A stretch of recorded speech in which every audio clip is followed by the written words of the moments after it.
Hey guys, it's Sean here. Today I'm streaming the 1979 Daytona 500, and it is about 8:20 in the morning, and I am so fucking tired. And I'll be doing another stream probably a couple hours from now at 2 for Earnhardt Jr.'s last race at Charlotte. So let's get the Daytona 500 started. Now you're watching live the 21st annual Daytona 500 here on CBS today. There you see that front row, Baker down low. That's our speed shot, and let me tell you, it's terrific when they come by at over 190 miles per hour, David Hall. And inches of that camera, as you say, at over 190 miles an hour. And during the race, we're going to see some fine shots from that camera. It's quite interesting the way NASCAR do this green and yellow business. They just allowed to go out there. Oh, fuck.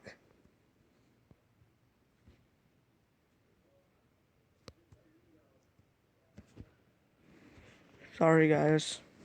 It goes quite fast, but of course they're not allowed to change positions at all until they get the full green, which should be 10 laps into this race. One of the circumstances which viewers should be made aware of now is the fact that all the inside of the track, that safety apron is extremely wet, so if a car slides off, it's going to take off like on a skating rink. Let's go to Brock Yates in the pits.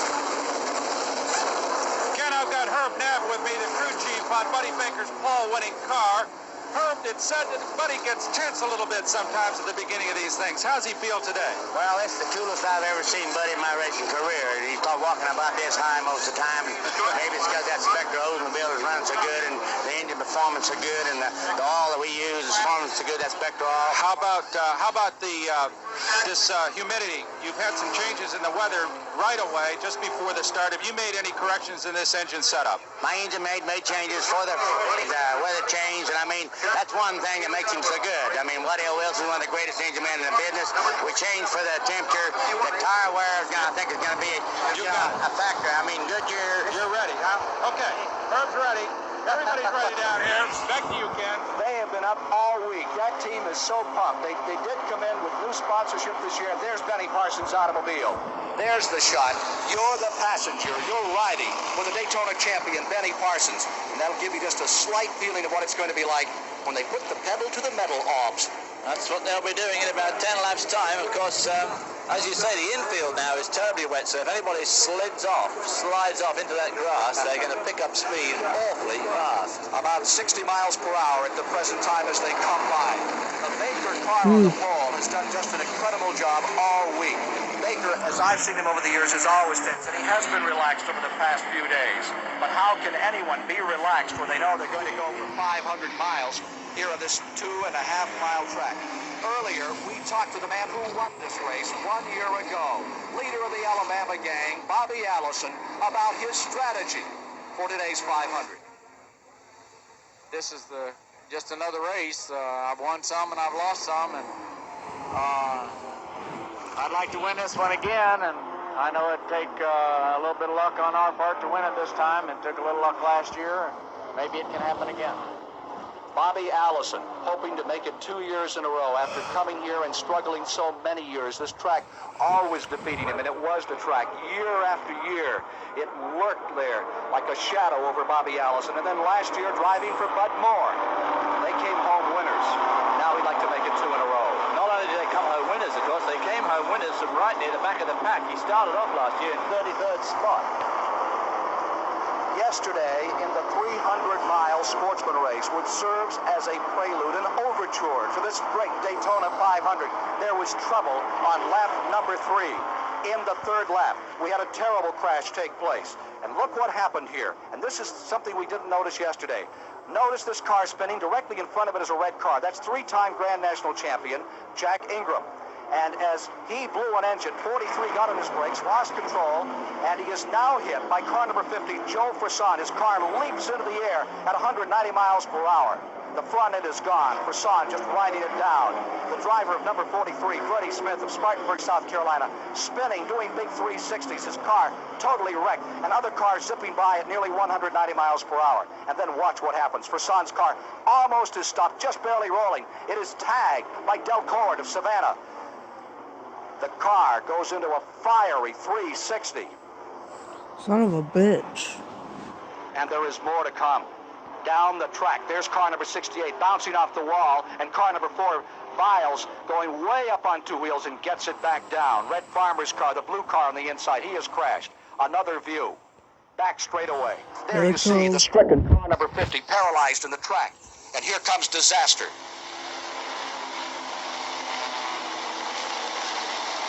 Oh, 04 slamming in to that car. And it spins and spins. Frisson still in the car. Full fuel tank, 22 gallons. Frisson unstrapping, trying to get out of this burning hulk. He clears the automobile. Remarkable and incredible story of the safety built into these automobiles. On the other hand, for one other driver, Don Williams, head on the wall, he is still in serious condition, unconscious, at the Halifax Hospital.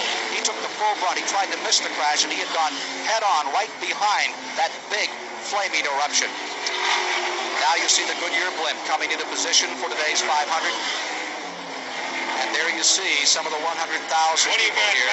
And you see the control panel and the control tower, which will be going green very shortly and set these 41 cars underway. Under foreboding skies, live from the World Center of Speed, you're watching the laps being ticked off. They have just completed the 4th lap. They're working the 5th at the present time with a caution condition because of rain. Darrell Waltrip is right up there in the front of the field. What is his strategy in the early part of the race for car 88? The first 2 or 3 laps of any race is the most hectic part. Guys are sort of jockeying for positions and moving around a lot on the racetrack, and the guys in the back are trying to charge to the front, and of course everybody's trying. Once they get strung out, it's not so bad, but seemed like the first few laps you're worried about the car. Is it going to handle all right? Is the engine running all right? Those kind of things. And if you're going to try to stay out of trouble and not have anything bad to go wrong, knock you out of the race right off. Well, today those thoughts are going to be even worse for Darrell and the rest of these starters in this field, because the track has changed a lot since they last drove here on Friday afternoon. The rubber has all been washed off the groove, and they're all going to be trying their own chassis settings. And of course, even the engine settings will be changed because it's so much more humid today than it's been all week. The report from the drivers out there is that the track is still very damp. They, of course, talk to their pit crews, and then the pit crews can talk to the NASCAR officials, so we know exactly what's going on all the time. The NASCAR officials are down in Buddy Baker's pits at the present time. He's reporting it is very damp. They have asked on the radio for either Donnie Allison or for Darrell Waltrip to go out and run his rabbits, and they're not too excited about that, to go out and test the track right now. I don't suppose they are. Another thing that Darrell said there was the first few laps are the worst in the race. Of course, they are, for some reason or other, racing drivers are so pumped up all the time that they always want to win on the first lap. But of course, at a track like this, it's absolutely essential to maintain contact with the fast cars, so there is a lot of scrabbling around, but once you lose touch, you may never ever make it back up again, even in the 500 miles. So there's an awful lot of position scrabbling going on there. We have one change of drivers in the 35th position at the last moment. D.K. Ulrich has stepped out of the car, and Dick May of Watertown, New York, has started car number 40. D.K. Ulrich of Vero Beach, Florida, in a Buick automobile at the last moment, elected not to run, and Dick May of Watertown, New York, a long-time journeyman driver. He has the record. In one race, he drove 5 different cars years ago down in Darlington. Dick May is now out on the track in car number 40. Field goes back into turn number 1. And remember, they're going very slowly here. They're going about 90. Last lap was at 98 miles an hour. They're hardly moving. 5 laps have been completed, 12.5 miles into the Daytona 500, and they are running, if you're just joining us, live here on CBS Under Caution. There's Benny Parsons' car, and there you are in the passenger seat, right beside A.J. Foyt, down the 3,100-foot backstretch. And you won't have to imagine today, folks, what it's like when he hellhounds through there at over 190 miles an hour. Because we put that little monitor in there so he can position himself on the track properly, so that he gets the full effect of the drafting and the wall, and so that we get proper excitement. Car 88 is going to be a rabbit, they say, in one lap. Let's go to a thought from Richard Petty about strategy for this race. Looks like for me to win, I'm going to have to run wide open every lap and just hope that I can keep up, Ned. We're not really running that good. We're not really running that bad. It's just the kind of a deal that there's so many people running basically the same speed as what we're running, that we're just going to have to run and try to keep up with the crowd and just hope that we get the good breaks and somebody else gets the bad break. Richard Petty looking for a good break after going for the first time in his career an entire season without a victory. Unheard of in the great Petty domain. He's always come through, but not in last year, except for one race on the Western NASCAR Tour in Phoenix, Arizona at the end of the year. But in the Grand National competition, the 30 races that are run for some $5 million annually, he went out scoreless in 1978. He's actually had 45 races without a score, unless you include the Phoenix race, which he doesn't seem to want to include. Well, it isn't. Let's go to Brock Yates. 13th today. Brock. Ken, we're at the Haas-Ellington pit. He has been in touch with Donnie Ellison with his radio all the way around. Donnie reports that it's still wet coming off of 4, and there's some dampness down the back straightaway. He reckons that maybe 10, 12 laps will be ready to go under full green. But in the meantime, it looks as if Darrell Waltrip is going to go out and run some hard laps in front of the pack. Up to you. There is Waltrip. He has been told to go out and try the track. Donnie Allison put a new rear end in car number 1 this morning. What do they do if Darrell Waltrip blows up? Who sues who? Well, that's exactly what happened to Buddy Baker here a few years ago. 1973, slight rain condition. They sent him out as a rabbit, and at the end, 8 laps from the finish, the engine evaporated. Well, I was going to say, if he does 4 or 5 hot laps and about 6 laps at the end of the race, the thing expires, be rather off-putting. As I said, the trouble with the track here is the bank parts dry out very quickly, but coming off turn 4 as the track flattens out to only 5 degrees of bank, of course the water can sit there, and of course it can sit on the back straight away as well. Once again, you're in Betty Parsons' car. You get a little feeling for 31-degree banking, the G's pulling down on your stomach. And then you begin to roll out into turn number 2, and at 190 miles per hour, your vision is rather limited. And when you come off here and there are 7 cars spinning, as you saw yesterday, you have less than 1 second to make a decision. And it had better be right. That camera is situated lower than the driver's head. One of the things you get when you're driving around the banking here is, of course, you can't see round the corner. Waltrip has been given the order to go out. He's a rabbit. His pit crew has agreed. And the Nygaard Racing Team sent car number 88 out, and we're seeing the car at speed for the first time. Of course, this is a double-edged sword. It may hurt his car. On the other hand, he's going to get a secret of how to set his car up on the new track before the others. Yeah, that's the trade-off. Yeah, that is the trade-off. You do have some knowledge the others don't have. But I think he was pretty reluctant to do it. And I can tell you, he does not have his boot in it. That doesn't look that quickly. Maybe 150, 160 miles an hour. He's not moving very fast. He won't put his foot right in it because he wants to find out how good it is as well. Of course, when we race here in the 24-hour race, us men, and it rains, we have to race here in the rain. Well, your tires are different. The tires on these cars are slicks. And it gets very slippery on slicks when there's a little water out there. The old aquaplaning thing can take place. Now there you see Waltrip beginning to get a little speed. At least there's no rooster tail of water behind your thing. No, it is pretty dry already, I think. This is the slippery bit coming off turn 4 there as the road flattens out, coming into the tri-oval. It's drying out here reasonably well. It's still a bit damp. If just the sun would come through, it would really dry this place up very quickly, because it is quite warm out there. It's probably 75 degrees, but very humid. Now Waltrip, believe me, is not getting an advantage. These are what they call rabbit laps. And he will fall back into his natural starting position. He is in communication on radio with his pit boss, Buddy Parrott. Now let's go to Ned Jarrett right now. Ken, I'm in the pits with Glenn Wood, who started the very first Daytona 500 as a driver himself. Now he's a car owner for David Pearson. Glenn, you have a slight problem with the windshield on that car number 21. Well, there's a crack straight up it, but I don't think it'll give any problem because there's 3 braces right there where it is, and I don't think it'll be a problem. What would cause it to crack so early at the low speeds they're running now?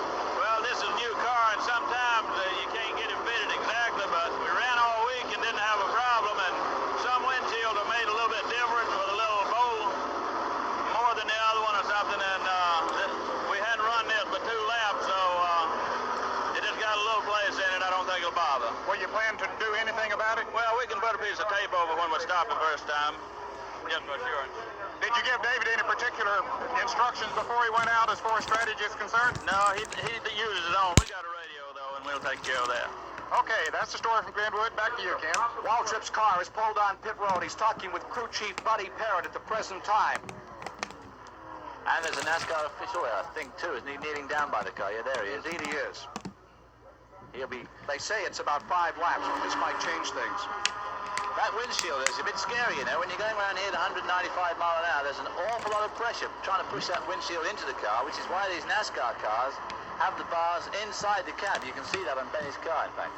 They say 5 laps, and they will be under green in the 21st annual Daytona 500, live today on CBS.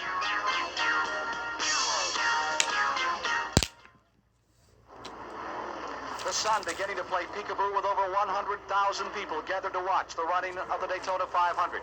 About 3.5 more laps, and they will be cut loose and sent on their way at top speed. In the control tower, you see Bill Gazaway, controlling all the ambulances, all the emergency equipment, the fire trucks. And around this track are observer points, and he's in constant contact with those observer points, finding out what the exact conditions are, because we might have it bright and sunny on one end of this 2.5-mile track and have it rainy on the other. Let's go to Brock Yates in Darrell Waltrip pit. Ken, I've got Buddy Parrott with me, Darrell Waltrip's crew chief. You just ran a couple of rather brisk 160-mile-an-hour laps. What did he find out on those trips? He's talking with Darrell right now. Okay, Darrell was just on the phone to me. Turn 2 is still slick, and he's wanting to get it cleaned up because it could wreck a lot of cars and everything. So I know they'll feel sure that NASCAR will do the right thing and drive the racetrack up so we can give a good race for the fans. Pit lane looks a little slick. That might be a little adventurous on the first round of pit stops. That's true. Here we go. Late word. Okay, Darrell. Okay. We're going to send it back up to you, Ken. We'll keep in touch with Buddy. Well, you can see Buddy Parrott there actually talking to his driver, car number 88 Waltrip. Having a busy day trying to talk to Brock and Darrell at the same time. 2 laps. There's a lot of psyching going on down here. They're trying to prod each other around to get the best possible advantage, but you heard that 88 feels it. Oh, fuck. Turn 2 is still a tad slippery. Well, the adrenaline will be starting to flow now because this is a very, very important race to these men. We've already heard that from Ned Jarrett, who failed to win this one. And there's an awful lot of money at stake this year, over $65,000 to win it. Pace car coming by, and they're showing 2 laps, and they're going to turn them loose. 13 laps completed, 32.5 miles. Baker, frantically waving at the officials. I think he's trying to wave them off. He was waving his hand out the window, and he certainly wasn't saying hi to anybody. I really think that he was telling them, no, not 1 lap to go or 2 laps to go. Let's leave it a bit longer. We have 3 cars pulling out of pit road. Dick May comes in, Jim Vandiver's car also pitting, and Terry Mock from Florida pitting his automobile here.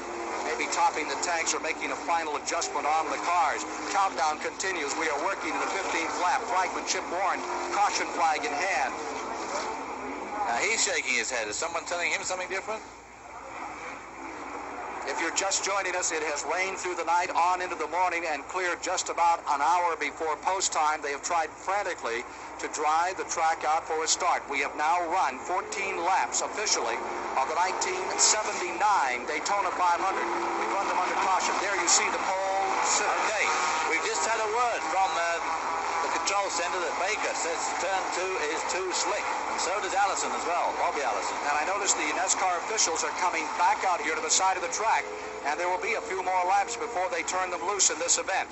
Well, maybe. They just say it's, we haven't had a word that they're going to give them anymore. Well, I see the 2 officials are standing beside the track. Jim Warren looking up at the control center to see what is the latest word. He's giving them the signal for 1 lap to go. What's Buddy Baker going to say to that?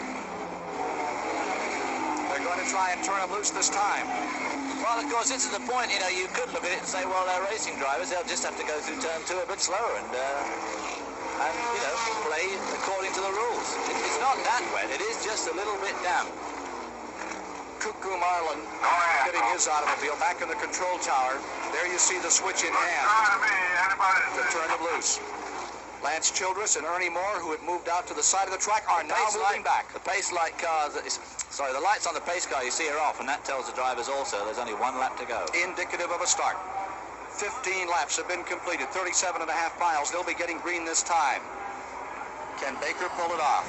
Only one driver has ever won the pole position, then the 125-mile qualifying race, and come in and win the 500. Fireball Roberts, can Baker do it?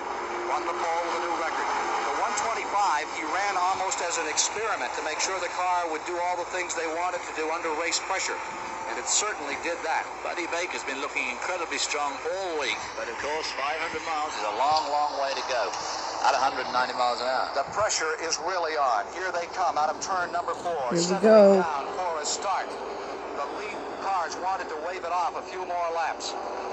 Conditions reported from the observer's tower in turn 2. It's okay to race. Let's see what happens. Watch for that switch to turn, and he will be racing. Starter, all yours. Come on, Chip, let him out. There's the word. Light goes Here we green. go. Then Gazera drops the green flag, and the field hurdles into turn number 1. Critical time. Donnie Allison goes out in front. Baker dropping to second. Now it's just pandemonium. Second turn. Allison 4 car lengths. Into the back straightaway. Everybody okay? That's what's called a multiple car draft. Multiple. Can you imagine the wind blowing that long? Dale Yarborough moving up into second place there, trying to drop back again to third. Donnie Allison is in front. Here they come to complete lap 1 under green, the 16th lap of the race.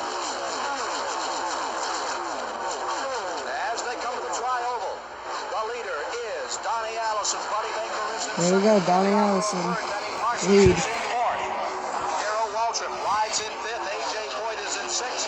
Bobby Allison back there in 7th. Donnie Allison trying to break away from the field. They'll try to run him down. There they are, going up on the 31-degree banking of turns 1 and 2. Back straightaway. Allison drawing away. There's Parsons. And you can see the windshield already spattered as he flies down the back straightaway. Here he comes on a slingshot. Who's he about the slingshot there? He pulls up. It looks like Buddy Baker's automobile directly in front of him. Into turn 3 and 4 at over 195 miles an hour. You're riding with Benny Parsons out of turn 4. It's Allison in front.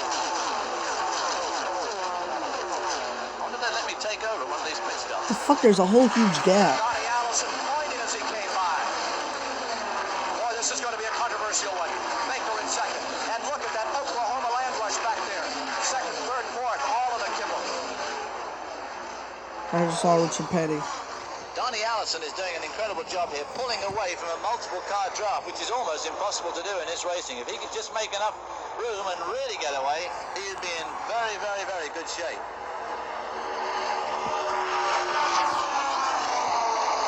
Rolling back up into turn number 3. Donnie Allison maintaining the lead by 6 car lengths from the Goodyear blimp. There you see the field in the 3rd and 4th turn. Oh my god, that actually looks pretty cool. Daytona Speedway. Here they come for the tri-oval. Directly down below us now, it is Donnie Allison in first. Cale Yarborough in second. Benny Parsons. Cale Yarborough. The race vision CBS camera in Benny Parsons' car, hauling up to the 3rd spot. Bobby Allison is in 4th. There you see the leader. Allison first, Cale Yarborough in second, Benny Parsons in 3rd. Parsons nearly won this race. A second time he won it back in 75. Donnie Allison looking for his first win in the most prestigious stock car race of them all, which ran its first 16 laps today under caution because of the rain conditions earlier. Cale Yarborough in second. Benny Parsons in 3rd. They dice for positions coming to the tri-oval. Running 4th is Bobby Allison. Going 5th, Darrell Waltrip. The 6th position, A.J. Boyd. 7th, Dave Marcus. Dropping to 8th, Buddy Baker. And in 9th is David Pearson. Here's Pearson moving under Buddy Baker to take over in 8th. I can only think that Buddy Baker is just biding his time here. Not the sort of thing he's been doing all week. Yarborough closes ground on Allison. Cale Yarborough, twice the winner of the Daytona 500, moves in on Donnie Allison. Back straightaway. Allison goes to the inside. Noses down through. Slingshot. Cale Yarborough takes the lead. Oh, Cale's in the lead. Turn 4. apart at 190 miles per hour. Yarborough first, Donnie Allison second, number 27, Parsons in third. Back they come. Where's Dale? I think he's on like... Here they come, screaming. Down to one at a time, up into the banking they go. Those first 7 cars have pulled out quite a lead. 7-car draft for the lead. There you see them going down the back straightaway. Here's a slingshot. It's Benny Parsons dropping to the inside. They stacked them almost 3 deep. Benny Parsons in number 27 going for first place. Gets to second as he gets around Donnie Allison. Bobby Allison goes side by side with his brother for third spot. Oh no. Brother rivalry. And Bobby takes away third spot from Donnie. A.J. Foyt now going alongside Neil Bonnet. Neil Bonnet. Is pulling up on this lead group there. Being hotly pursued. They've had a lead change like almost every fucking lap already. Ever since they dropped the green, it's been like lead change. Sweeping down the back straightaway. Talk about a choo-choo train. Parsons pressing. Goes for the lead. Benny Parsons sweeps into first place. Going to second, dragged along with him is last year's Daytona 500 champion.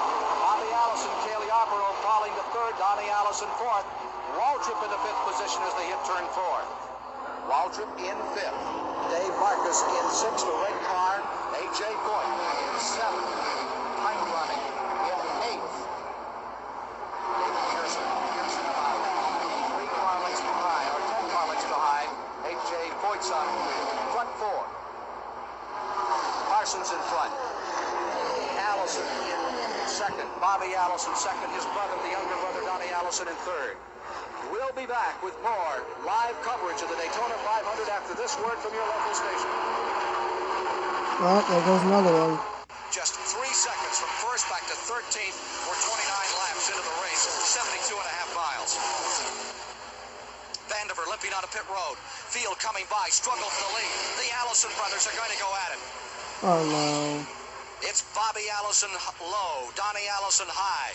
Side by side into Bobby turn 1 Allison, whoever the fuck. Well, there's Cale right behind him. He's about to fucking rape their asses. Oh shit. He gets hit by his brother. He's all the way around. Cale Yarborough's on the grass, that wet grass now Oh incredibly slippery. shit. Donnie and Bobby Allison off the track. Spinning, splashing their way down the road. This will bring out a caution flag and Cale Yarborough. First caution. Not even. Back on the track now because they just might get stuck in the mud. That might be the simple thing that puts them out of this race. Tagging each other. Caution flag is on. They'll race back to the line. They're racing back to the stripe. As these cars come, and it will be Waltrip in first. It will be Benny Parsons in second. I think these cars are just stuck in the mud because Cale really didn't hit anybody. Well, it's been an unbelievable start to the Daytona 500. We are in the 31st lap, and let's look at it again, David Hawes. I think what happens here is that Cale, coming up on his... No. Bobby Allison just tags his brother Donnie. That's all there is to it. He just nudged that left rear fender. And almost put him upside down right there. And Darrell Waltrip, old Jaws, slips through that gap. And Parsons right with him. See, Cale still hasn't touched anybody yet. He just takes to the infield at about 200 miles an hour, a muddy, wet infield. And in fact, doesn't even get the car sideways. Tremendous car control. Bobby on the left of the picture there, sliding towards the bank, protecting them from going into Lake Lloyd. Donnie spinning around, but nobody touched anybody hard yet. So those cars are really probably in perfectly race-worthy shape. It's just a case of getting them out of the mud. Cale Yarborough getting the bath of the year, and car number 11, as you can see him splashing his way down through the apron. Donnie Allison trying to get back out there. Here is another view. The field coming down out of the turn. It looks like Donnie started to come down, Bobby started to move up. And those are the front cars. Look at Donnie's car right off the floor there, pirouetting around on the left front wheel only. And that's right where that disaster took place yesterday. Coming off turn 2 is definitely the spookiest place on this track. Darrell Waltrip is in the pits. People into the pits now, of course. Now they'll be doing chassis changes. Sorry. Waltrip and car number 88 is in. Ned Jarrett will have a report, and Brock Yates from the pits in just a moment from the drivers as to their feelings about the track. car number 1 is moving. Donnie Allison is coming around. We are under caution. We are now working the 32nd lap of the race. There's Cale's car back on the track. 168 laps to go. Cale is back on. What a marvelous job of driving by Yarborough. Wall trip out, but Richard Petty coming out in front of him. Richard Petty. There goes the king. About an event-filled race. This is it, David. Dave Marcus there going with His engine running on pregnant. 7 cylinders today as hard luck continues to follow him. And Dale Earnhardt, the rookie, is in. The hood is up on his car. In this, the 21st Daytona 500. From the control tower, you're hearing the commands given around the racetrack now. As we're under caution, let's go to Ned Jarrett. And everybody is taking advantage of this caution period to come in and change tires. Most of them are changing all 4 tires. We're standing in the pits of Buddy Baker, who is having a problem only running on 7 cylinders. They raised the hood on the car, but did not do any changes. They were planning to change spark plugs. They are going to bring him back in and see if they can find that problem. Now let's go to Brock Yates. Johnny Allison back in, and just the second stop in as many laps, he's going to have to get this right side. He's had troubles with the right side. Now they're going to make a left side tire change. As you can see, the car is badly dented just in front of the left rear fender. He took a hard tag. The whole underside of the car is covered with mud.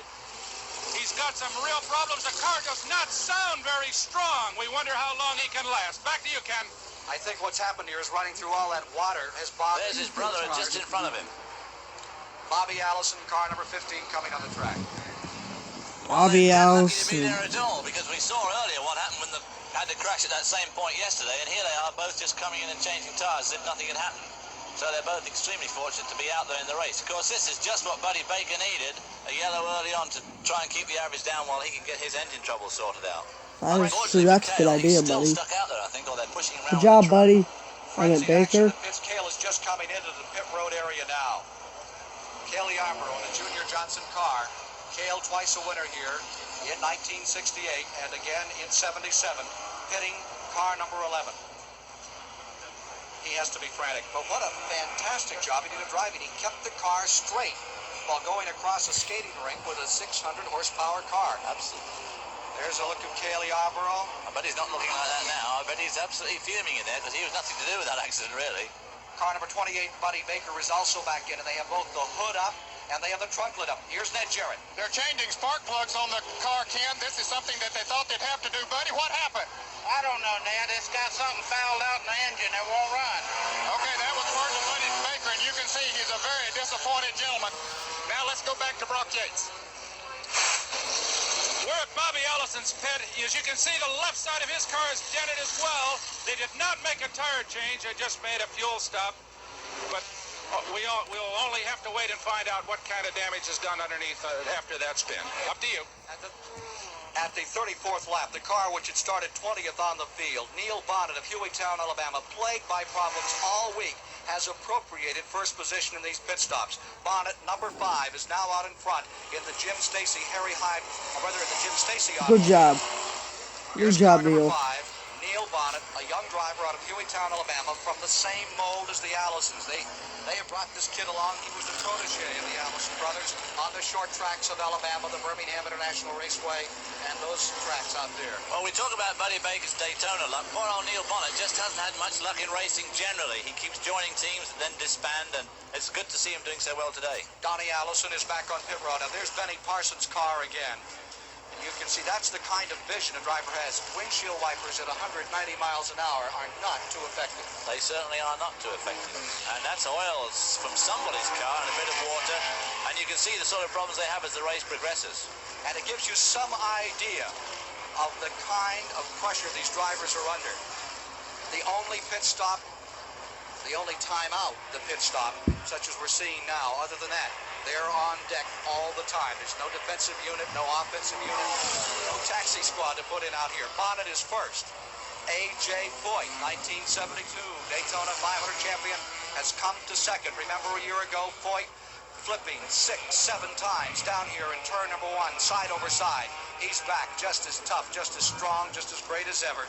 Probably the greatest driver of our time in America. Now we're going to see in slow-mo another time what happened. Here they are. Okay, so here it comes, Rick. Donnie Allison coming in.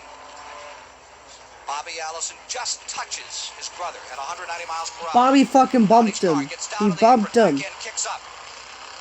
And they start that wild slide. Yarborough chooses where to go. He had like an eighth of a second, and he went in the only place he could go to escape disaster. Yeah, looking at that tape again, Yarborough might have just touched the back of Bobby Allison before Bobby touched Allison Donnie. Let's take a look again if we can.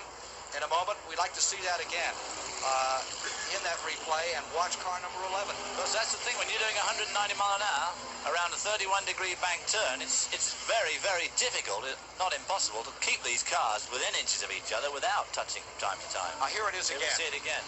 See, Cale's got the advantage of the draft from both of them, and he's pulling up very fast there.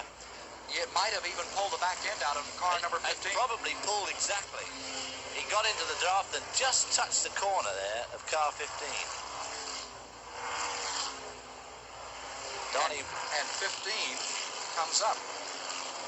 Bumper tag at 195 miles an hour. And here you see the results. Luckily, everybody absolutely fine. Buddy Baker is back in the pit still another Luckily, time. no one was hurt. Working frantically on his automobile down there. What a terrible break for this man who's tried so hard. This race means more to him than any other race. And he's Baker's won out. nearly $70,000 thus far with the pole position, with the 125-mile victory, with the Busch race that we saw yesterday here on CBS. But the race that he wants continues to elude him, and Donnie Allison is in again. Now, I wouldn't be surprised. Donnie Allison is in it again. Why? All that mud and water slid up under the hood there, because it could have wet the electrics, which is not the sort of thing these guys normally have to worry about too much. Donnie Allison's car number 1 convalescing here on pit road, as is Buddy Baker. Good word. Poor old Buddy Baker, you know, this is really the main race of the year for these guys. We're still under caution. Bobby Allison won this race a year ago. We had the opportunity to fly to Daytona with him as he prepared for this great racing classic.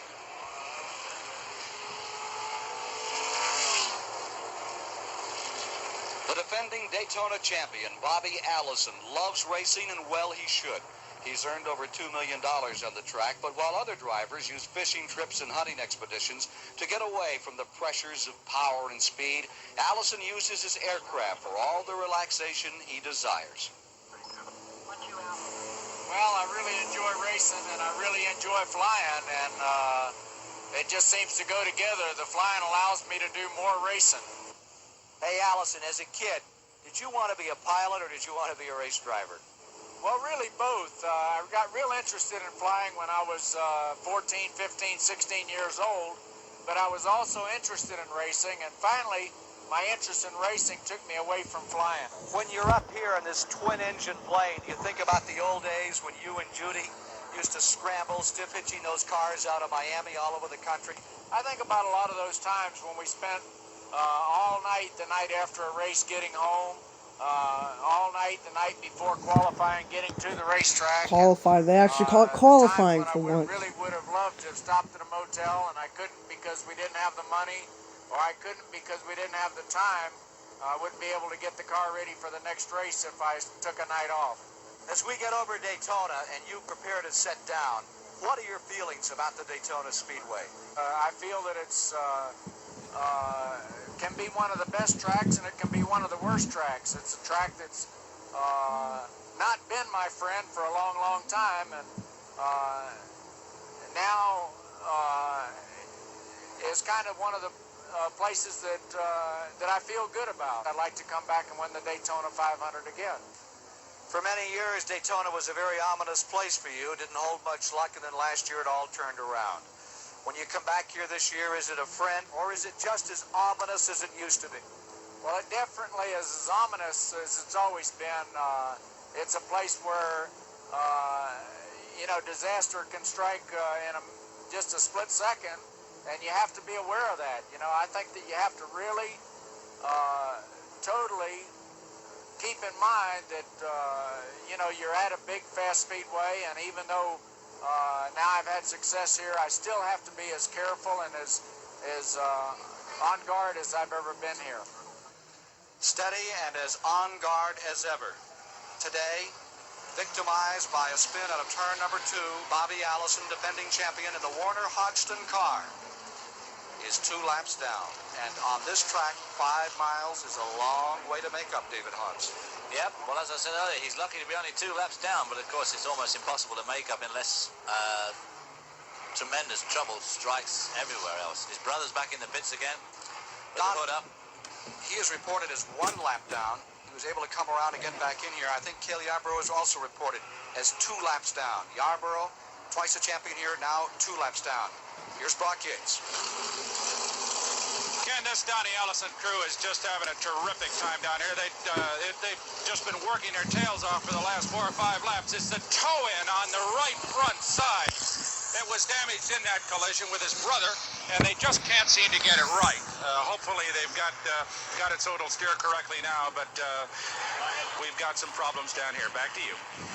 Really still under Donnie caution. Allison now reported as 3 laps down, and let's look at the standings. Bonnet is first, Boyd is second, Richard Petty is third, Waltrip fourth, Marcus runs in fifth, while in sixth is Ty Scott, seventh is Ricky Rudd, Benny Parsons in eighth, Jeff Bodine in ninth, David Pearson is in 10th. Live coverage of the Daytona 500, now running in its 39th lap, 161 remaining, 97.5 miles down the control tower. Bill Gasaway, NASCAR race director, checking on the back straightaway. If I give them 1 to go, can everybody get home? All right, let's go. It'll be 1 lap to go when they get here. And there's the command, 1 lap to go, and they will be racing. Let's go to Ned Jarrett. And I'm standing in the pits of Junior Johnson, who has the Cale Yarborough car out there. What kind of condition is he in now after the spin, Junior? Well, I think he's, in pretty good shape, except maybe when he spun out, he got in the water, and it might have wet the air cleaner down, and it caused it to miss for a little bit, but we're going to run it and see if it'll clear on up. It will. We're just going to leave it alone. Ken, since the dirt track days of NASCAR, I can't remember anyone having to change an air cleaner on a car. But he went through a lot of water over there when he made that spin. Now back to you. And a lot of mud.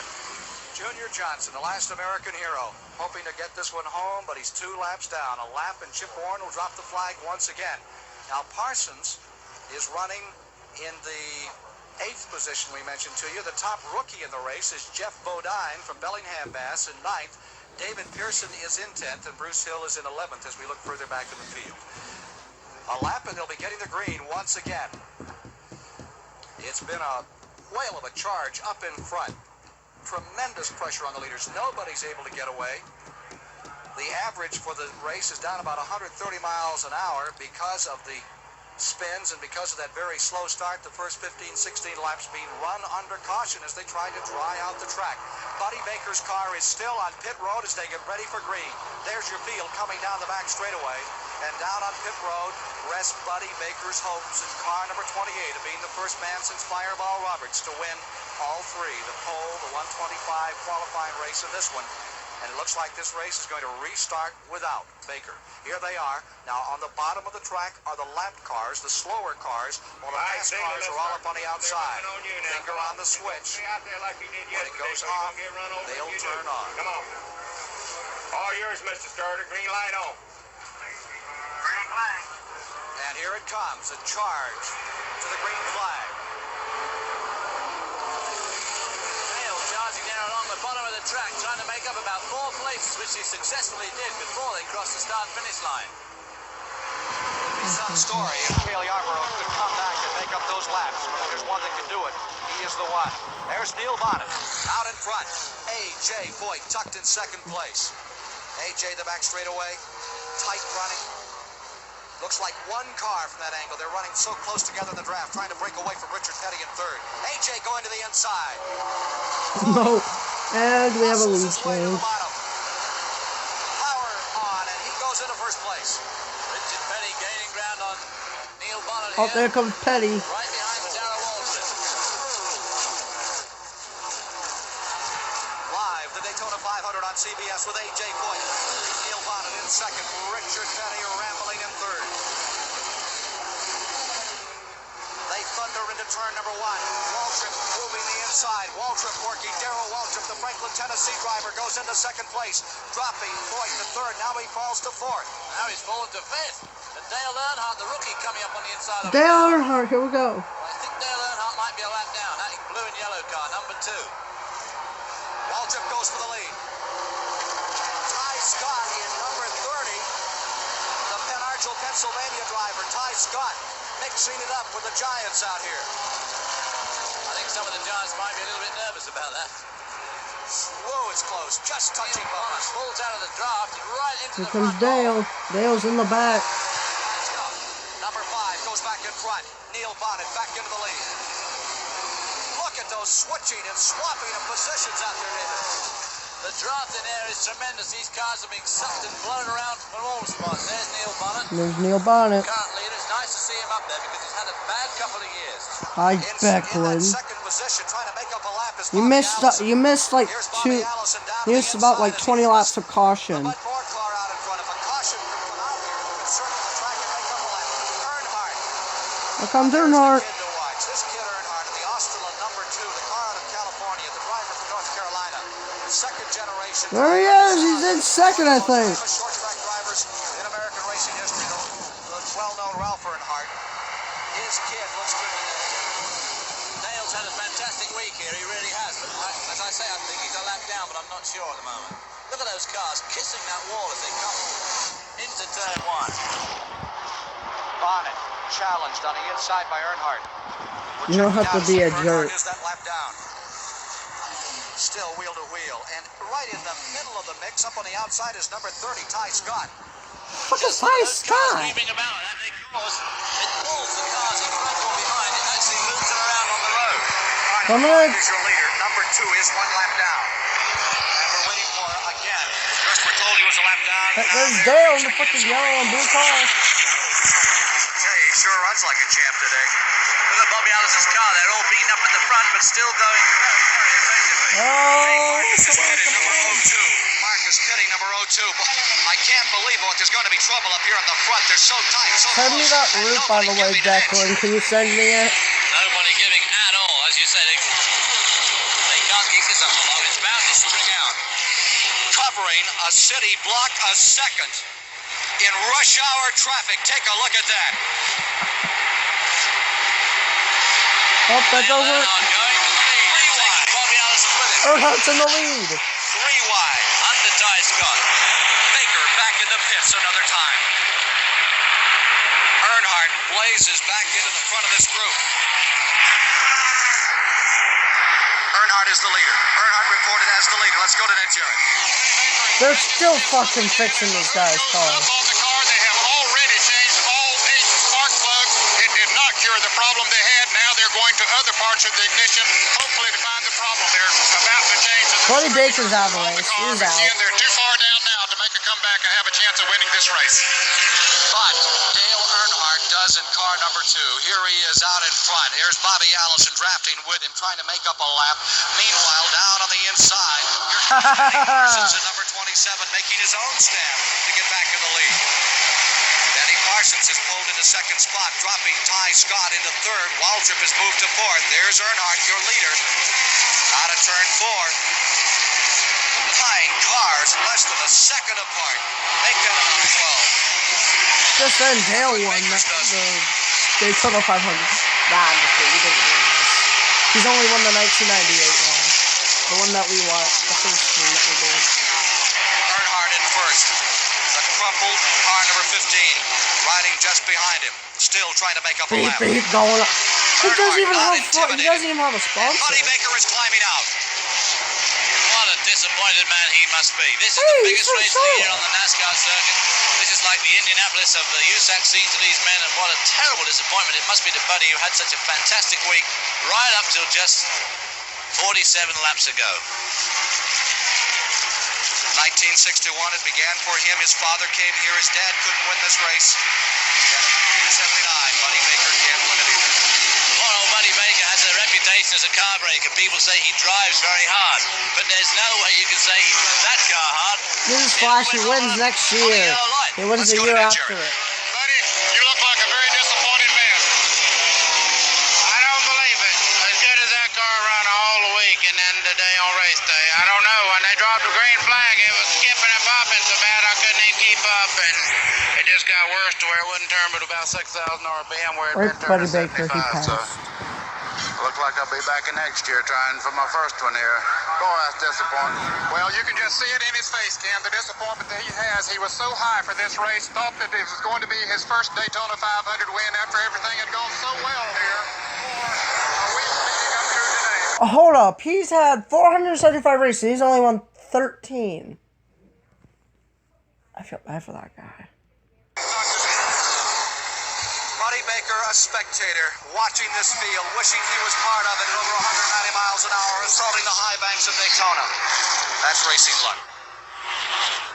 Denny Parsons out in front. Parsons going to the lead. In second place, Earnhardt. And there's your leader as he's flying down the home straightaway from our race vision camera. Tom Spaulding's crew putting together this camera that gives you just some of the feeling that is in racing a car in the lead here at Daytona. He's trying to hold on to the lead. They're beginning to close on him again as he comes into the tri-oval. That mess smeared on the screen gives you some idea of the vision these guys have in these long races. As the race progresses, that's going to get Oh, worse. son of a... Like a giant ballet by these 3,700-pound cars, inches apart. One miscalculation, one miscue, and you've seen what can happen. Baker seems to be drawing away, and the reason is the second-place car, Earnhardt, is running side-by-side with Allison. And if they run side-by-side, they slow down. Now on the inside, dropping low, Challenger coming up through. Earnhardt is broken away. They begin to go single file. They can go much faster that way. Back they come to 3 and 4. Earnhardt right in there behind Benny Parsons as you look right in over their fingernails. Back they come for the tri-oval. Still holding on in third, unbelievably, is Ty Scott. What a run the kid from Menardsville, Pennsylvania is making. Wait, hold the fuck up. Where's the... Let's not discount the Oh, wait, I know what's chances gonna of happen. 05 Look at Pay's today. gonna come He's up. beginning to roll. Richard Brooks of Porterville, California. Brooks in a terrible crash at Talladega 4 years ago. He rolled over 17 times. Here he is running right up there with him today. The team looking very strong. That's Brooks now in fourth position. Number 05, the white automobile back and forth. Ty Scott, number 30, just in front of him. Then the blue and yellow car, Earnhardt, and Benny Parsons is out in front as they come by this time to complete the 52nd lap, 30 miles. Nick Brooks has pulled up from 8th spot on the starting grid, and this is a new car for him. A new team and a new year. Parsons in front. As the Seagull lazes over the speedway, Earnhardt lazes in second place. Justin the Seagull got hit. Dale Earnhardt. Go Dale. Go Dale, buddy. Tagged on the wall of turn 4. Oh, shit. Multiple crash coming up. Another caution, another caution. Call out caution. Oh, shit. Call out caution. We have a crash in turn number 4. As you can see, several cars, just as we were coming back, out of control in the fourth turn, sliding, slithering into the wall, bouncing into the infield. No one seems upside down. Car number 50, Bruce just Hill. coming to rest.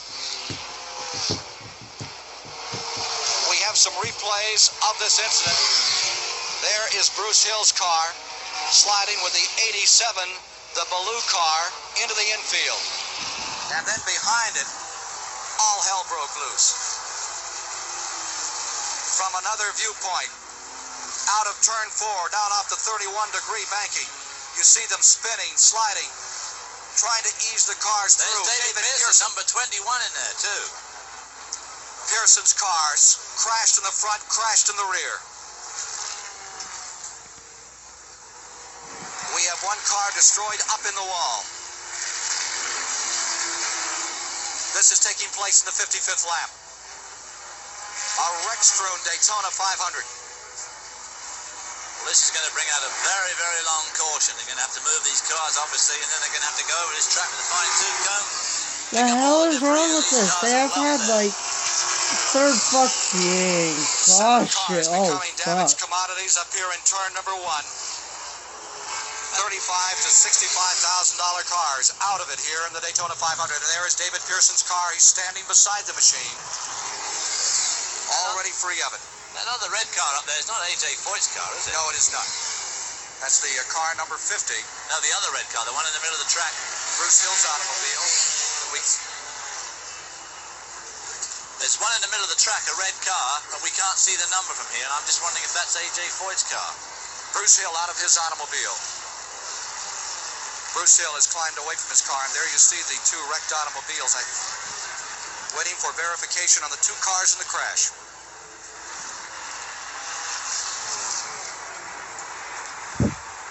Field coming by, and apparently the drivers are all right. You see the safety crews down there, and they're indicating that I think there's going to be a pretty massive entry into the pits at this stage of the game.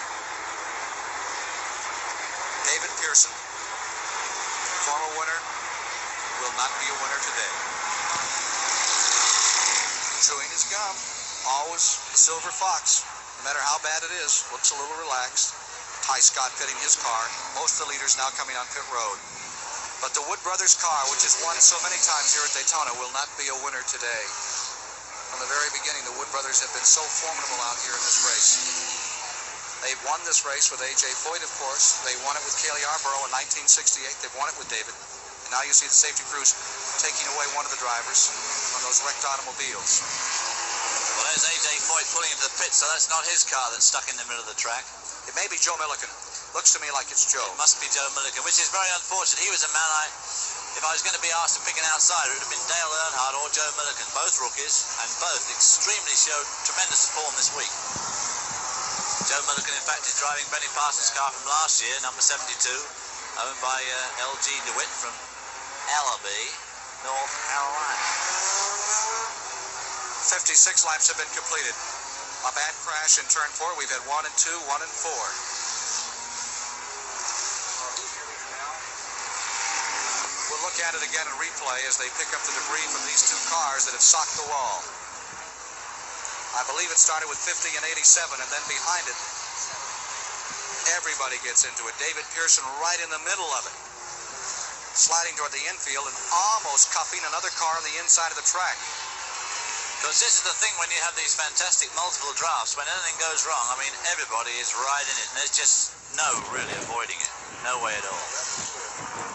And here is the car number 50 and 87 splashing down to the inside. It happened far up on the banking, and I believe it started with these two automobiles as they come to rest down on the inside of the track. And you can see how wet and muddy it is from all the rain we had last night. Does that have any effect? Is that what's creating the problem here? Well, I think we're having an extra special fast race, and the track is green because of the rain last night. So once again, caution is unfurled, the yellow flag is out, and our live coverage of the 21st annual Daytona 500. 56 laps complete. We've just had identification on the two crash cars. Butch Mock was one, Milliken the other. The NBA regional games coming up later today. Washington versus Seattle, Chicago versus Kansas City. That's coming up next today. Consult your local listings for the game and time in your area. Here at the Daytona 500, we are in the 56th lap of the race. We're down 140 miles. We had a multiple crash, and while we have a moment, let's go to one of the lounges here at the Daytona Speedway with Mary Ann Bunch. I'm in the VIP suite above the start-finish line. With me is Mr. Bill France Sr., the founder of NASCAR. Bill, this is not your usual Daytona 500. Does the rain and the weather that we've had have some effect upon this? Well, it hasn't had any effect on the crowd because most of the tickets were sold. In fact, all of the reserved seat tickets were sold beforehand. And so the only problem that we've had was trying to get the track dried off because it stopped raining along about 11:45. And we wanted to get the cars rolling a quarter after. That didn't give us quite time enough. But there was one other time that we had to do what we did today. We started under the yellow flag.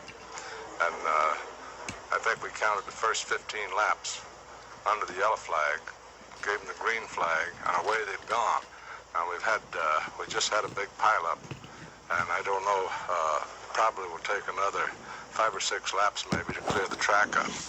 But Yeah, we've had rough weather yesterday. We had to shorten the event yesterday on account of the bad weather. We had rain this morning, but in no way has our weather here been as bad as it's been up north.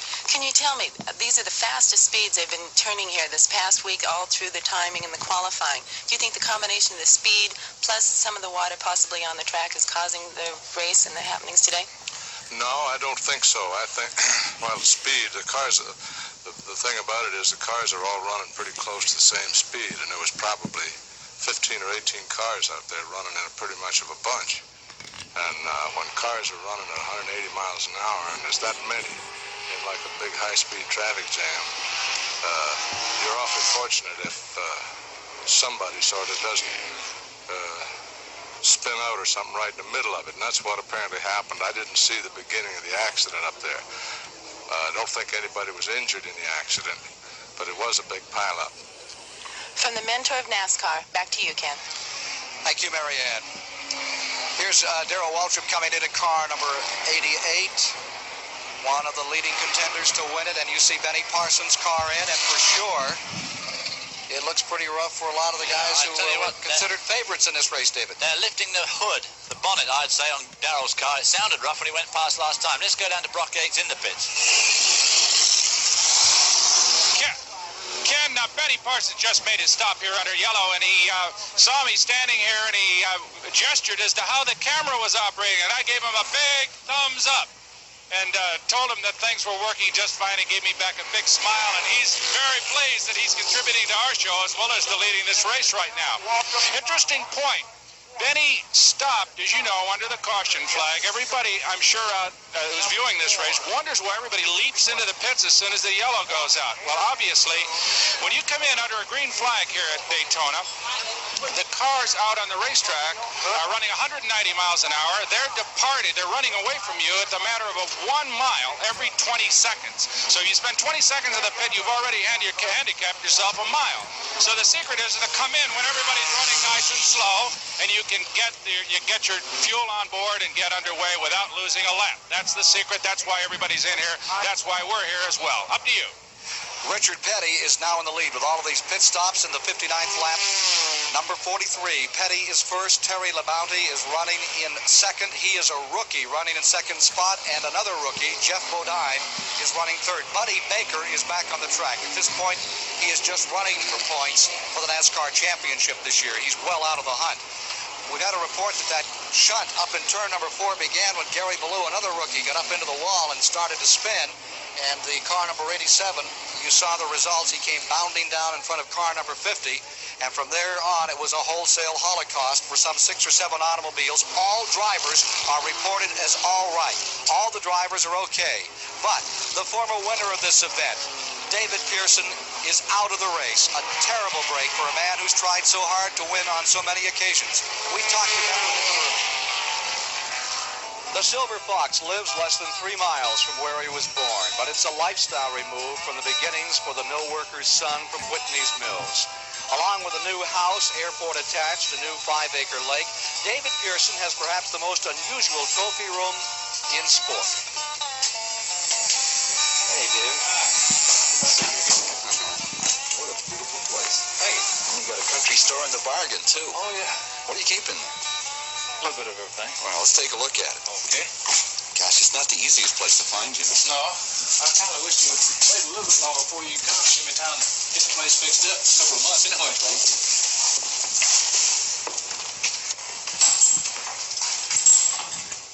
I think this is a general store, not a hardware store. How many trophies have you got in here? I don't really know, Ken. I guess there's no telling in here, but this is probably 3/4 of it right now. 3/4 of it? I probably got about 30, this many more. David, does any one of these trophies mean more to you than another? I would probably say the very first one I got, which was the World 600 as far as stock car goes, but I've got one somewhere that really was the first one I've ever got, which is just a little car that sits on top of the trophy, and that was a sportsman race. When you stand in here among all these symbols of victories, how do you feel? You know, I haven't really thought about it that way since you said that, but I enjoy enjoy coming in, looking at the trophies, and it reminds you back of some of the early trophies. Reminds you back of, old times from when I first started. So. David Pearson is out of this race, and here's one of the men he's raced with all those years. Richard Petty now having an opportunity to lead the event. Question is, can Petty stay there? It's been a long, lean streak for Richard Petty, who's won 185 races in his career, but has gone more than a season without a victory. He's changed everything. He's changed cars. He's changed engines, suspension setup all week. Here's Ned Jarrett in the pits with David Pearson. David, what happened? There was a bunch of cars started spinning, so I don't know which one triggered it off and got it started. Looked like your car was torn up pretty badly. It was. I got hit a couple of times, but as far as who hit me, I don't even know. You were running a pretty good clip when that happened. I was running good. In fact, I was more or less just taking it easy and trying to feel the things out because I felt like the track was still a little bit wet, and especially after Donnie and Bobby got together up there. But I was just more or less, like I say, just taking it easy and feeling things out and maybe start running the other way. But I was real happy with the car. I was running good. David, you look so cool and relaxed after having gone through an accident of that sort. Well, ain't no need to cry about it. It's done over with. But I just hated, on account of the Leonard and Glenn and Pure Leader because the car, it was a new car and it's tore up pretty bad. So I just hope that we can get it back running and handling as good as it was. Ken, he's disappointed, but he's taking it in stride. That's the mark of a true champion. And one of the greatest champions in American stock car racing, David Pearson, the winner of this event in 1976, will not grace victory lane today, David Hobbs. It would have been interesting to put a cardiograph on him and see what his heart rate's gone to. Probably hasn't altered at all. He looked pretty cool and calm, considering he just bounced off the wall in a couple of other cars at close to 200 miles an hour. There's poor old Darrell Waltrip coming into the pits again. Frenzied activity on Waltrip's pits. Car number 88 has been in and out several times, and we noted earlier that the engine was beginning to gargle a little on car number 88. Let's go to Brock Yates. Okay, we're over here at the Darrell Waltrip pit. Darrell, what's the problem? Oh, we run so long on the darn caution flag, it's fouled out all the spark plugs. Everybody's having the same trouble. Is it a question of the racetrack being too slick or just a lot of crashes? What's the problem? Too many cautions. We fouled all the plugs out of the cautions. A very, very displeased young man in this race car. He's having trouble. His crew chief and engine man Robert Yates are changing plugs in his car, and it's obviously very fortunate that they're in here under a yellow, or they would be totally out of contention. Up to you, Ken. 62 laps are down, 155 miles, and the cautions have really counted here and amounted. There is David Pearson's car. And as they count and amount, it's going to change the whole complexion of this race for some of those leaders. You heard what Waltrip said. It's beginning to have some ramifications in the engine department. We're watching 05 come in one more lap, and they will be racing. Richard Brooks is coming back on the track. Officially out of the race now. Hill, Pearson, Gary Ballou, Butch Mock, Joe Milliken. They are officially retired from the event. See one of the cars catching up one lap, and they will be running. And here's the situation up in front. Richard Petty, number 43, is leading. Terry Labonte, a young Texan, is driving in second place. Jeff Bodine is in third. Ricky Rudd is in fourth. Dale Earnhardt lies in fifth. Grant Adcox is in sixth. Neil Bonnet being shown in seventh at the present time. Onto the pit stops has moved some cars back. They're getting set for a start once again here at the Daytona International Speedway. When they come around, they'll be working in the 65th lap as they take the green. They are working the 64th at the present moment. There you see them lining up to get this race restarted. Darrell Waltrip is just going beneath us, and there you see the shot from Denny Parsons' car, and he has a lot of traffic to clear. Parsons is way back from the leaders now with these pit stops, and he will just come out blitzing to get up with those leaders. There's Donnie Allison trying to scrape along the front there. Darrell Waltrip managed to get in and out of the pits there without losing another lap, so he's rushing around behind his field now to try and catch up so that he's still on the same lap. Great shots today from that old Goodyear blimp floating up here over the Speedway, and some 100,000 racing enthusiasts on a gray day here at the Daytona Speedway for the 21st Daytona 500. Live today on CBS with David Hobbs, Brock Yates, Ned Jarrett, Mary Bunch. I'm Ken Squire. We are ready for a green flag. The cautions, boy, we've had a few. All those cars you see in the lower lane there's 2 lanes of traffic, or there's supposed to be 2 lanes of traffic. They're all the people that are at least 1 lap down. And so the right-hand lane to them, left lane to you on that picture. Let them have it. I got the green light on. Green light is on. Yellow light comes off. Carson's trying to fight his way up. One car touches the wall in the start. You can see him grinding along the wall for just a moment. That was car number 90. Ricky Rudd just racing the wall for a second, and now he's back and rolling. But that will change the aerodynamics on that car some. Now, Donnie Allison scoots out in front. He's trying to make up some time. Another caution here would run him around and have him make up a lap. These more experienced drivers, like the Allison brothers, of course, can work the yellow flags to their advantage and actually gain a lap under the caution if they get it just right, if the pace car comes out in the right place. Now it's going to get scary. I tell you, with so many rookies mixed among the Masters, so many of the top cars have fallen by the wayside in the early going. It could get really rough from here on. Richard Petty in front, trying to win this race for the 6th time. A lap car directly in front of him, Donnie Allison, into the trial. Of course, over the winter, this track here has been totally resurfaced, which is one of the reasons why the speeds are up so much this year. But it also makes it, if you can call racing 190 easy, it does make it a little bit easier, which is why you've got some inexperienced people mixing it there. And I also think it's a contributory cause to some of the incredible accidents that we've been having here this week. People are just trying too hard. And the other thing now is that the track is completely green. It was washed all night with a steady rain. So the cover they had worked into the asphalt has gone away. There you see Petty in first, Earnhardt running in the 2nd position with car number 2, and Labauti, number 44, in third. Labauti. Oh, never mind. Dale Earnhardt, number 2, has had some race in the Sportsman Series and drove a fantastic race here yesterday, unfortunately having a blown clear tyre right near the end, and then it rained and he not classified, but he's been driving very well. He's very experienced, really, although a rookie in Grand National racing. There you see Neil Bonnet moving to the inside. Bonnet, number 5, trying to pick up a car, Labauti's car. And here goes number 2, Earnhardt, working on Richard Petty for the lead. Then he drops back in. Snuggles right up on the rear bumper down the back straightaway. Richard Petty here in the Daytona 500 trying to bring it on. Here is Petty in first. Earnhardt is in second. Young Dale Earnhardt hitching his wagon to the star of Richard Petty as he tries to win the Daytona 500.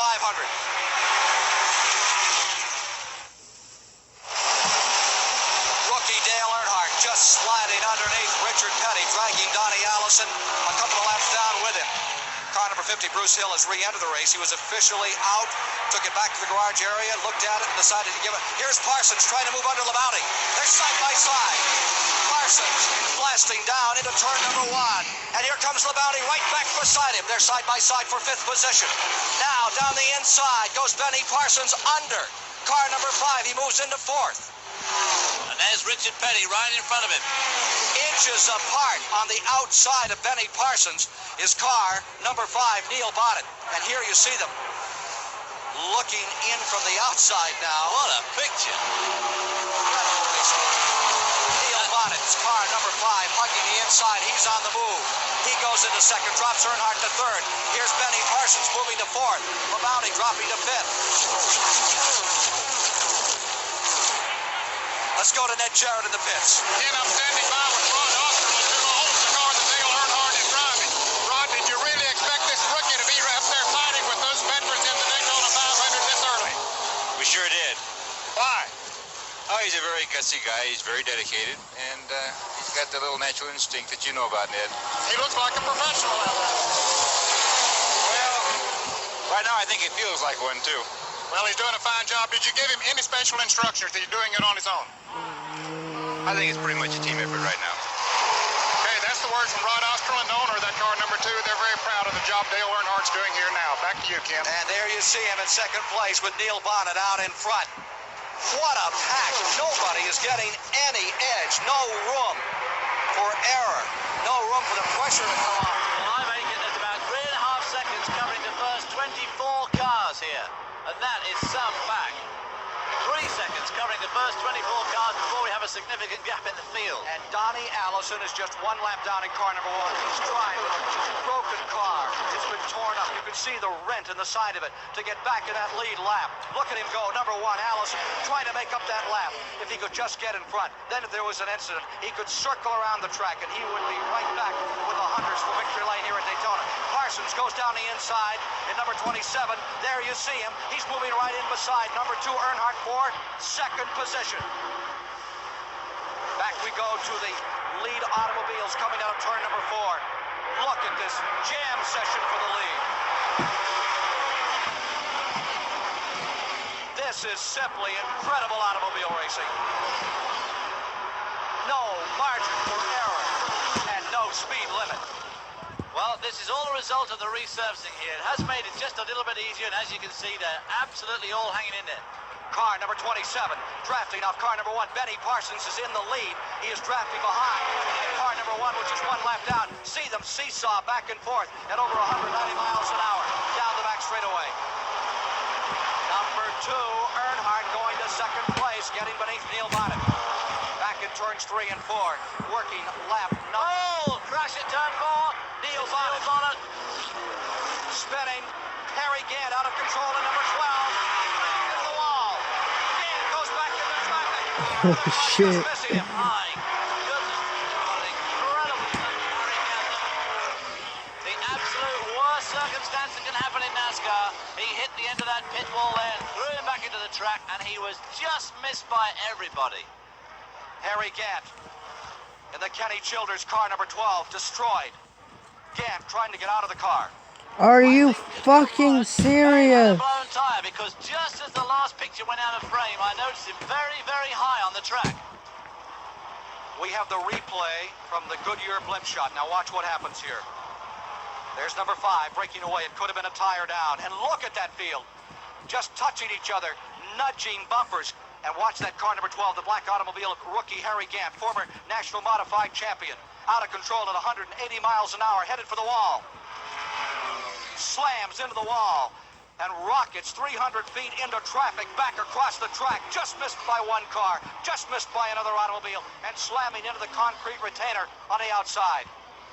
I've never seen a race like this. What an incredible lucky man Harry Gant was there. And listen to this. Donnie Allison in car number 1. When the caution came out, rushed around, and Donnie Allison, they say, has made up his lap. So Allison will be right back in the hunt trying to win this Daytona 500. Some dumb fool's right out there. Bill Gazaway. That's what those drivers talk to. Come on, 28, slip out there. I got the number 1 car coming behind you. He's going to stand by me, Red. Let me get him by you here. I'm going to need you to help clean up something back here, too. There's Neil Bonnet's automobile. Let's go to Brock Yates. I am at Neil Bonnet's pit. The car came in here. It is a rolling wreck. 3 of the 4 tires were flat. They were changed. The hood was shanked. The trunk lid was up. The automobile is just narrowed up and bent on all corners, and I wouldn't be surprised if he's back in here and another lap for more work. Up to you, Ken.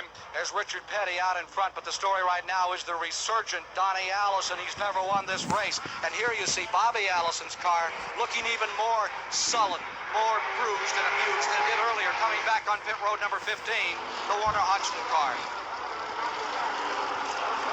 Defending Daytona 500 champion Allison is in. Let's take another look at that crash, David Hobbs. There we see Bonnet just coming down from high up. And he was hit by Labounty at number 44. Who was Terry Labounty, the rookie. And there is Gant. Terry Labounty handled that very, very well to touch that car, moving along as they were at about 175 miles an hour, and not lose his cool and control was pretty impressive, especially for a rookie. Well, Gant's efforts today end in the 4th turn. Savage crash. He is reported as okay. Harry Gant, also a rookie, who's been having quite a good week this week. In slow motion, watch the 44, the red and white car on the inside. The number 5 looked like it might have cut a tire down and came in front of him. He just rolls around the front of Labounty's car, and it never even phases him. And look, Harry Gant comes down through the entire pack there. What an unbelievable sight. that hurts. You just wouldn't believe that was possible to be missed by so many cars in such a short time. Gant, he took the full brunt of that in the driver's door, and he is all right. Never Really speaks well for the safety of these cars. Neil Bonnet's car 5 is back in. More work on it. Never has one man earned so much to so many. We'll be back with more live coverage of the Daytona 500 after this word from your local stations. The driver of the J.W. Hunt Kenny Childers car number 12 that you saw take that terrible sock into the wall was standing by with Ned Jarrett. Harry, what happened as you came off of that turn? Well, the car's in front of Richard, and Allison spun. I don't know really who it was. Somebody spun, they went down, and we backed off, or they backed off. Then he come back up kind of in front of them, and they blocked it down more, and I was right behind Allison, tipped him in the back end. And whenever I touched him, my car started fishtailing in, and I think somebody clipped me in the back, then I got me going around. And then you went into the wall, sort of a sudden stop. Yeah. What does it feel like to run into a wall at about 190 miles an hour? It seemed like you're doing 200 right there at the last minute. You got faster when it hit that grass. Well, there's Harry Gant, one of the top rookie contenders for the 1979 season. He's not really a rookie in racing because he's had a lot of accomplishments on the short tracks and sportsman competition around the country. This is his first full year of competition in the Grand National Division, and his efforts here today were not what he expected, Ken. They sure weren't. But right now, how about this? The rookie winner of 56 races in the modified ranks of NASCAR a year ago from Bellingham, Massachusetts, Jeff Bodine. His dad, the owner of the Chemung Speedway for years up in New York, has car number 47 out in front. We have a rookie leading this race. I don't think a rookie's ever won the Daytona 500. Pete Hamilton won it in 1970, but I believe he'd had some Grand National experience the year before. Indeed he had in 1969.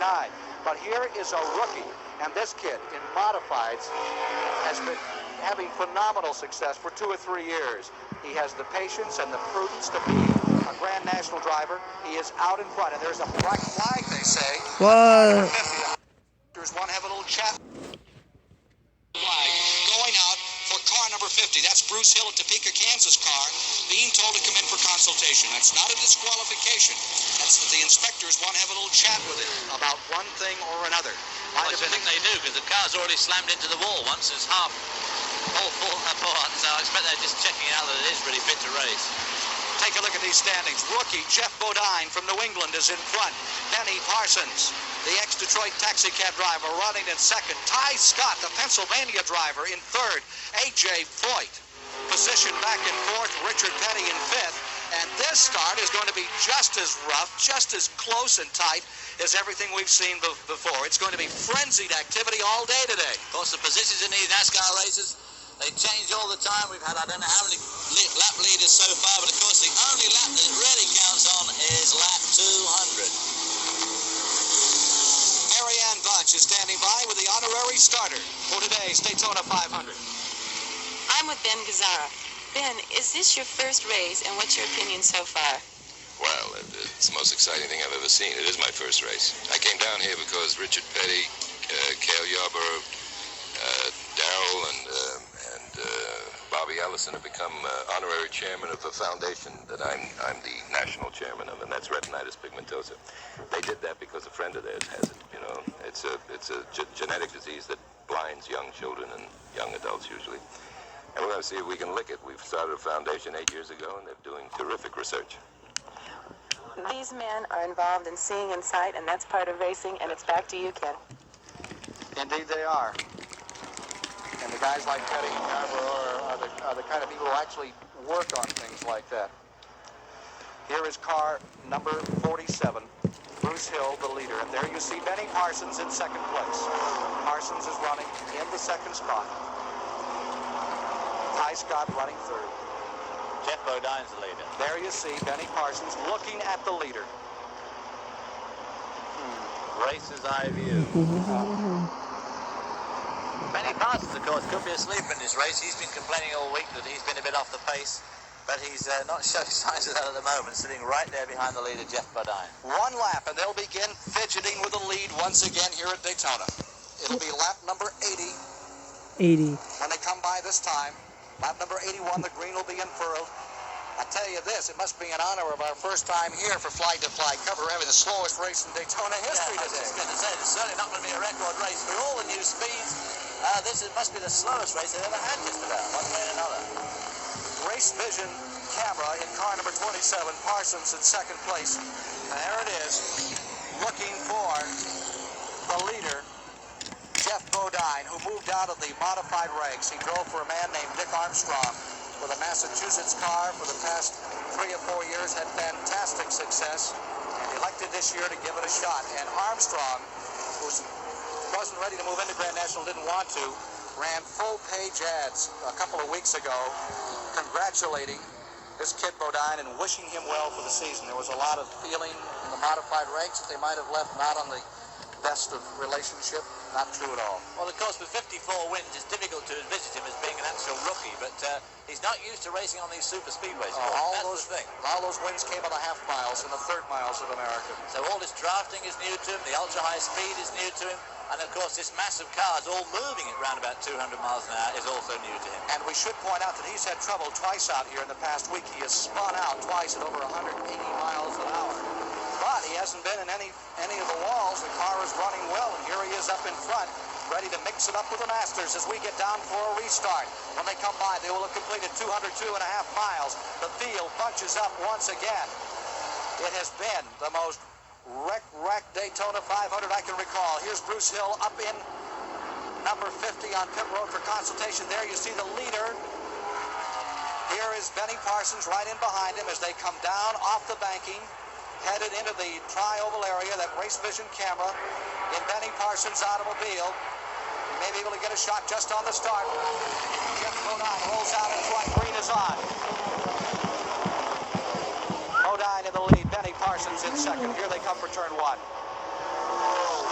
Brooks right behind Benny Parsons. There you see Benny Parsons going for the lead. He closes on Jeff Bodine. He pulls to the inside. Bodine is in front of the back straightaway. Here comes Benny Parsons into first place. You were with him as he takes the lead again. Right with him comes Porterville, California's Richard Brooks into second place.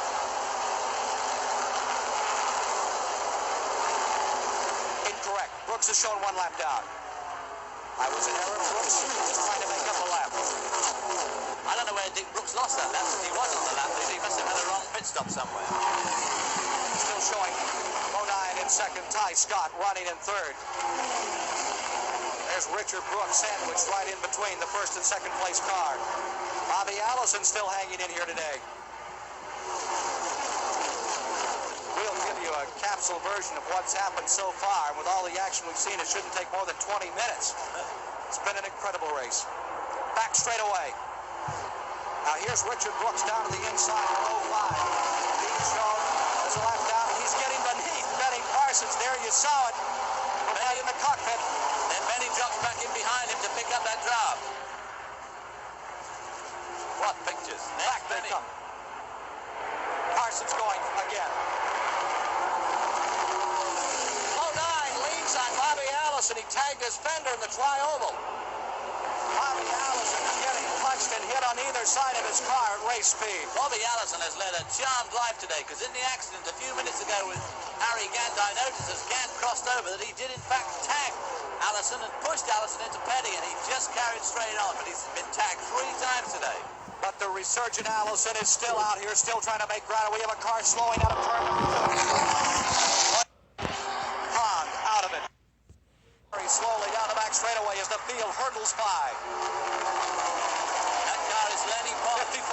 Lenny Pond. Number 54. Pond out of it. Leaders coming back for the tri-oval to the start-finish line. Benny Parsons, Detroit, Michigan, and North Carolina in the lead. Parsons back to the stripe. Right there with him is car number 47. It's Jeff Bodine, the rookie. The New England kid is staying right. Now 2 turns 1 and 2 at race speed. Parsons pulls away by 4 car lengths. What more can happen out here today? Here's Bodine after Parsons down the back straightaway. Bodine going for the lead. Bodine goes in front. And can you believe Cale Yarborough's trying to make up a lap? Remember, Cale Yarborough Yarborough was in that three-car push-off turn number 2 earlier. He's trying to make up a lap.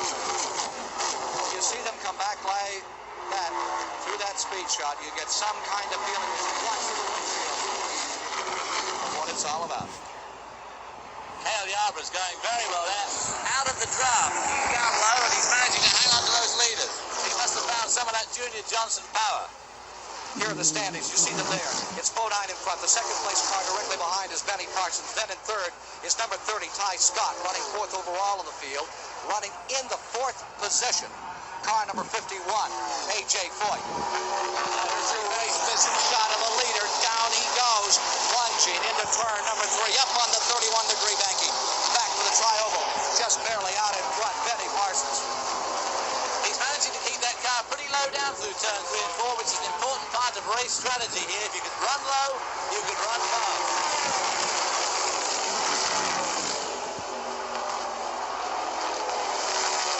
Brock Yates standing by, one of the drivers that did not make it today. We're in the Letty Pond pit. What's the problem? Engine problem? Lenny's not talking right now. He's had a lot of problems, a lot of stops. As you can see, his crew is just hovering over that engine. It looks like they're trying to change the wedge on the right front side. The car's not been handling it. It's not as dented as some of them out here, Ken. That's amazing, but he's pressing on. Back to you. Donnie Allison now 7th. He's made up the lap, and Donnie Allison, there you see him in the back of that hunt for the first position. Donnie Allison is back in it. On the point, Benny Parsons. I have never seen him hang together like that, ever. The pressure, the anxiety, there's just no margin for error whatsoever out here today. Well, we can't get away. We've seen that demonstrated 3 or 4 times this week. There is no margin for error, and the tremendous responsibility is put on all these drivers. Back straight away. They continue to swap them around. Here's Cale Yarborough trying again to get a lap back as Benny Parsons continues to lead the 21st annual Daytona 500. With David Hobbs at the start-finish line of the Daytona Speedway, we're watching perhaps the most incredible race we've ever seen. Benny Parsons, you see him here out in front. Cale Yarborough behind him trying to make up a lap. He went a lap down. Actually in second is Jeff Bodine. Ty Scott running third. Richard Petty is into 4th. Dale Earnhardt running himself up into the 5th position. They're coming to the tri-oval to complete the 91st lap this time. 227 miles nearing the halfway point. We have 16 cars running less than 3 seconds apart. 16 cars, 3 seconds apart. Back to the pit area with Ned Jarrett. We are standing by with Neil Bonnet, who just had to park his car. Neil, what finally went wrong?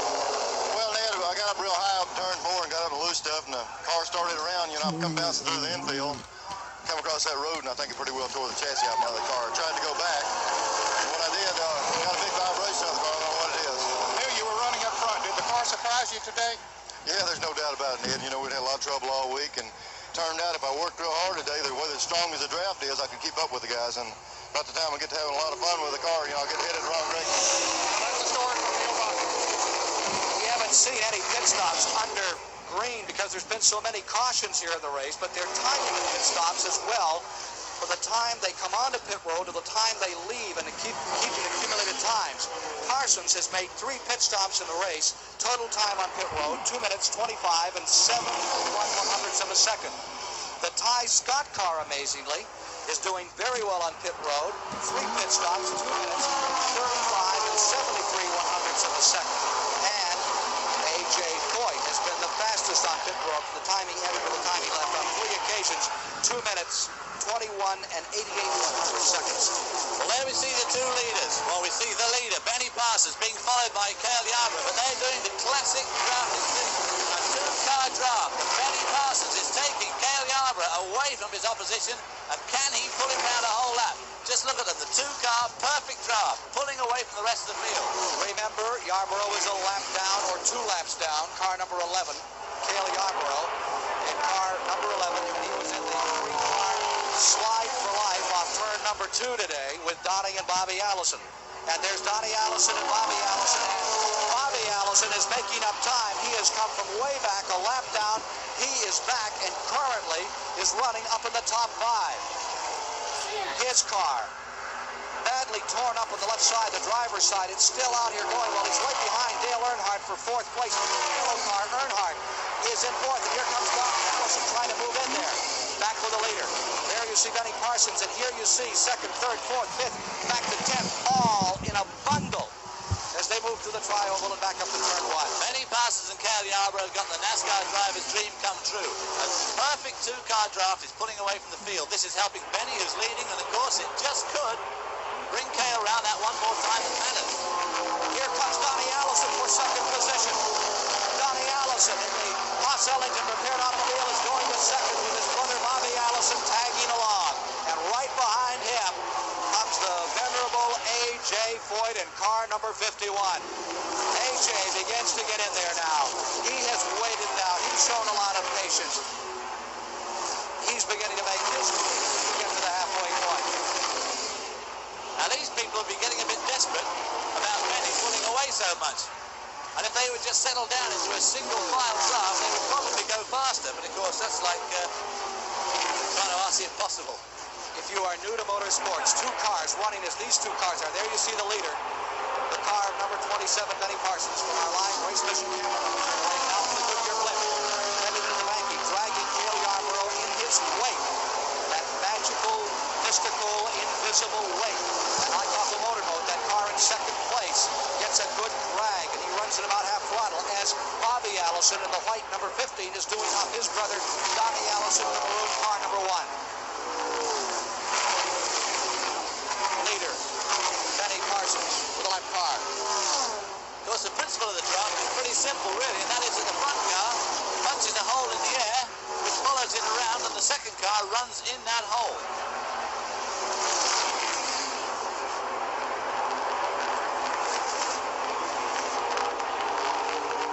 There you see it, battle for 2nd place. Donnie Allison now in 2nd. A.J. Foyt, number 51, is in 3rd. Earnhardt, number 2, is in 4th. The Allison brothers, the Alabama gang, back together again as Donnie and Bobby try to hitch up in their own 2-car draft and run down the leader, Benny Parsons.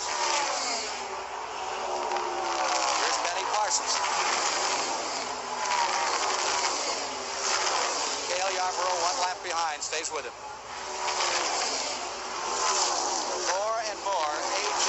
Foyt begins to look formidable as we move to the halfway point in the race. And one thing one can't forget, there's Benny Parsons' car out in front, whipping down the back straightaway. Okay, everybody, I'm going to end the stream here. I will make it a 2-parter since, well, I'm going to be leaving now. So everybody, Sean the Pug signing off. Peace. I'll be back in a couple hours to finish this and then start the Charlotte stream, okay? Bye, everybody. Peace.